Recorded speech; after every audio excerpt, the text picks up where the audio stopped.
What happens when you combine creativity, technology, and a bag of cement? Let's find out. We'll start with a digital design. We'll 3D print some molds, cast some concrete, do a nice paint job, pour some candle wax. This is going to be fun. Can't wait to show you how to do it. Welcome back to Timber West Design, where we talk timber, shade structures, and outdoor living. This project is all about creating something fun that you're proud to share with your friends and family. By the end, you'll have a unique candle like this that'll add a touch of style to your home or outdoor space. In last week's video, we created this awesome concrete shape. We turned it into a fire bowl. Now we're going to take the exact same shape and turn it into a candle. Here are the supplies you're going to need for this project. You'll need some cementol concrete mix. You'll need a bucket to mix it in. You'll need a weight to mix it in the bucket. I love this drill mixer with my drill.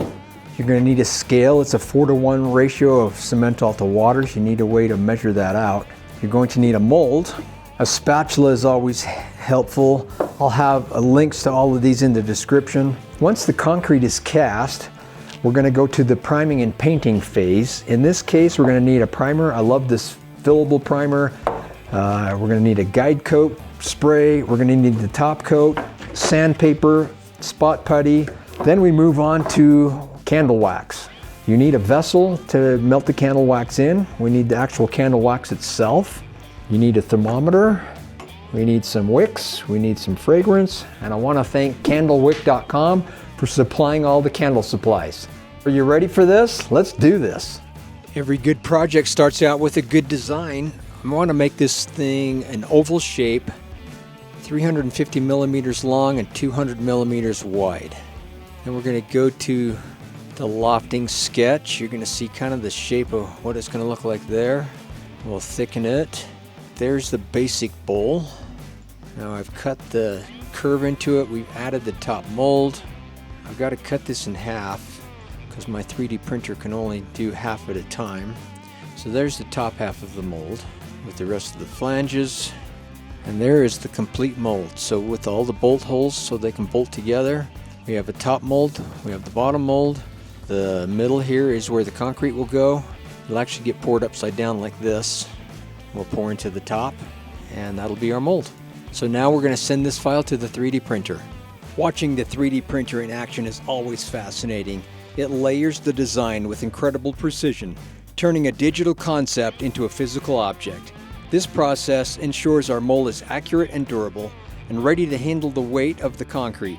The molds are hot off the press from the 3D printer, so we have two halves for the inner section that will get bolted together. We have two halves for the outer section that will get bolted together. In order to calculate how much cementol we're going to need for this project, we put the mold on a scale and we're going to fill it full of water and see how much that weighs. And we are 1,754 grams. So I've taken the mold apart again. We need to put some mold release on here. I like to use this canola oil, and I like to put it in a box to kind of contain the spray a little bit. We just need a light coat, nothing too heavy. Just get a good, decent covering. And we'll do both sections, inside and out, and then we're gonna bolt this thing back together. We have the mold put back together. We have some mold release in there. I have the cement all mixed. I have my water, have my mixer. So the formula to calculate how much water you need is we had 1,754 grams of water. We times that by 1.88. It comes up to 3,297 grams, 3,297. We take 25% of that, which is a 4:1 ratio for the water, and that's 824 grams of water. This is more concrete than I like to mix indoors. You do not want to breathe this dust, so let's take it outside for the mix and we'll come back in. So I'm gonna pour most of my water in, not all of it. I want this to be based more on consistency. We want a pancake batter consistency. So let's see what we get here.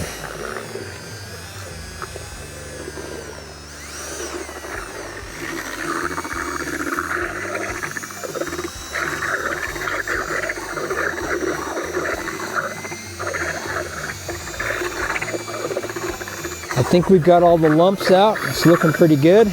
Let's take it back and pour it. Here we go. Still got a few small lumps in there, but I think we're going to be just fine. Just Gotta fill it up to the brim. And that looks good to me. Christmas is over, and if your house is anything like mine, the toys are still out, but the batteries are dead. Enter Pale Blue rechargeable batteries, the batteries that save the day and your wallet. Why throw away batteries and money when you can just recharge Pale Blue batteries over 1,000 times? Less waste, more savings, and way less hassle. Start the new year smarter with Pale Blue rechargeable batteries. It's been about 3 hours. Let's take the bolts off. I've got all the bolts off. This is the most exciting part for the first pull. There's some good draft on here. This is just gonna pull easily. There's that section. That little pulls right off there. Now let's pull, oh, whoa, that just came right out. Look at that. Oh, that is beautiful. There's a lot of moisture in this still. It's only been 3 hours since we poured it. You need to let the water evaporate out of it, a day or two at least. So I'm gonna wait till tomorrow and then we'll prime this. So it's been a day or two since we've pulled it. I'm getting this ready to prime. There are some little details that we have to sand and clean up. I like to use some 150 sandpaper and just clean up some edges, where the parting lines are. You can use just some sandpaper like this. You can use a block and you can sand it with a block. I also have this cool little sander that works really well, and you just kind of sand along and clean some stuff up. So whatever works for you, just depends on what materials you have. But bottom line is you just want to get this ready and smooth for primer. Now we're going to use a primer. It does a nice job of filling some of the small defects, and it's sandable. So we're going to take it now to this level where this is primed, and I've used this spot putty to fill some of the pinholes and some small defects. Now I'm going to sand the spot putty and get it ready for one more coat of primer. So you sand that down, get it smooth, sanding with 150, and then you want to do that all the way around, and then you'll prime it again. And then you'll end up with this. With this one, I will sand this with 150 lightly. It's pretty smooth right now, so a light 150, finish it off with the 220. So on some of my previous projects, I've done a heavy texture paint. So that means you don't need to finish it quite as fine as if you're going to do a smooth paint job. So if you're going to go for a smooth job with more paint like this, you're going to see the defects that the texture paint's going to hide.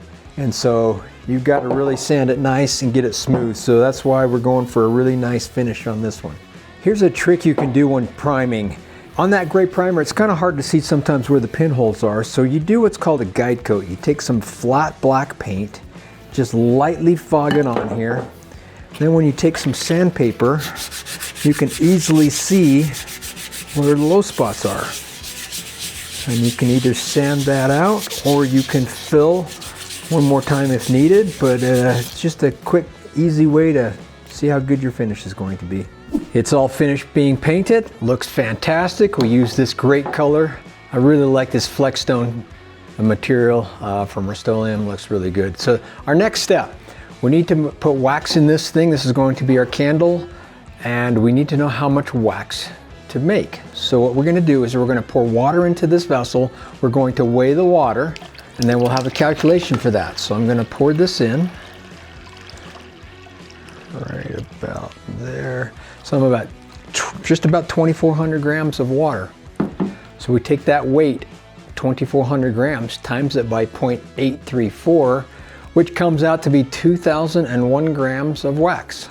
Here's the vessel we're going to use to melt our wax. We need to weigh it out using our soy wax. We need 2,000 grams. You know what? This is not going to hold 2,000 grams unmelted, so I'm going to have to add it as we go to get 2,000 grams. So we need to place the wick in the container. So what we're going to do is we take a hot glue gun and we're going to position that. I'm going to put one all the way on one side, do one on the other as well, and one in the middle. There we go. So now I have these sticks cut. They're going to position the wicks in the proper spot. And now wait for the wax to melt, and then we'll pour it. So we put the vessel that melts the wax into a pot of water, so it acts as a double boiler. I want to get the wax to about 160 degrees, and then it's time to add fragrance.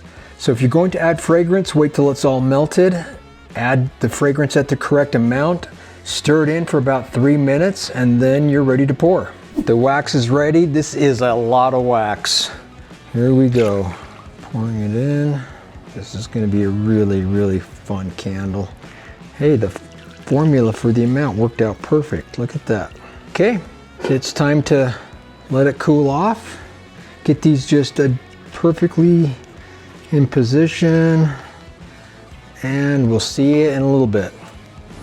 The candle wax is set up. It's time to trim the wicks. We're going to take these little supports off.